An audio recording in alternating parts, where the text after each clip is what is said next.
প্রিয় মুক্তিকামী ছাত্র জনতা, আমরা দেখতে পাচ্ছি যে আমাদের এই অভ্যুত্থান এবং বিপ্লবের পরেই দেশে অরাজকতা নাশকতা করছে ফ্যাসিস্ট এবং তাদের দোসররা। আমরা দেখতে পাচ্ছি যে বিভিন্ন জায়গায় এখন গোলাগুলি চলছে, মন্দিরে হামলা হচ্ছে এবং নাশকতা ও লুটপাট করছে। আমরা মনে করি আমাদের যে ছাত্র নাগরিকদের অভ্যুত্থান তাকে নস্যাৎ করার জন্যই পরিকল্পিতভাবে এই ধরনের ঘটনা ঘটানো হচ্ছে।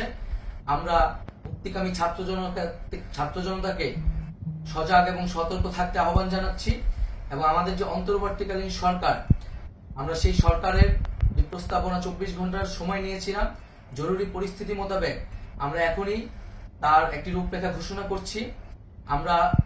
আমরা সিদ্ধান্ত নিয়েছি যে সর্বজন গ্রহণযোগ্য আন্তর্জাতিক খ্যাতিসম্পন্ন নোবেল পুরস্কার বিজয়ী ডক্টর মোহাম্মদ ইউনূসকে প্রধান উপদেষ্টা করে অন্তর্বর্তীকালীন সরকার গঠন করা হবে এবং ডক্টর মোহাম্মদ ইউনূসের সাথেও আমাদের কথা হয়েছে।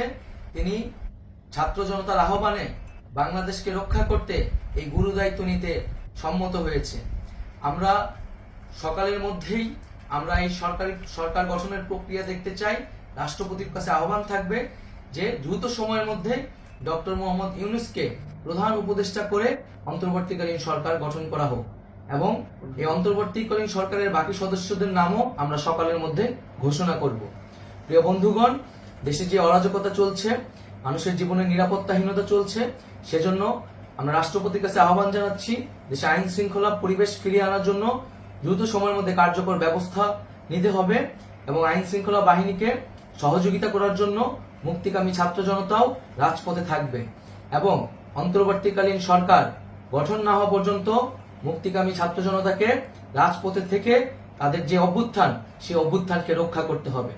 প্রিয় বন্ধুগণ, আমরা রক্ত দিয়েছি, শহীদ হয়েছি। আমাদের যে প্রতিশ্রুতি একটি নতুন বাংলাদেশ গঠন করার জন্য, সেটিকে আমাদের অবশ্যই বাস্তবায়ন করতে হবে এবং অবশ্যই ছাত্র জনতার প্রস্তাবিত সরকার বাদে কোনো ধরনের সরকার কিন্তু মেনে নেওয়া হবে না।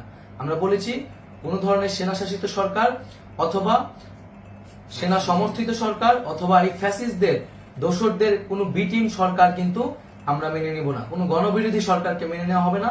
ছাত্র জনতার অভ্যুত্থানকারী যে প্রস্তাবিত সরকার, অন্তর্বর্তীকালীন সরকার, যেটা আমরা সিদ্ধান্ত উপনীত হয়েছি ডক্টর মোহাম্মদ ইউনূসকে প্রধান উপদেষ্টা করে এই সরকার গঠন করা হবে, সেই সরকারকেই বাস্তবায়ন করতে হবে অবিলম্বে।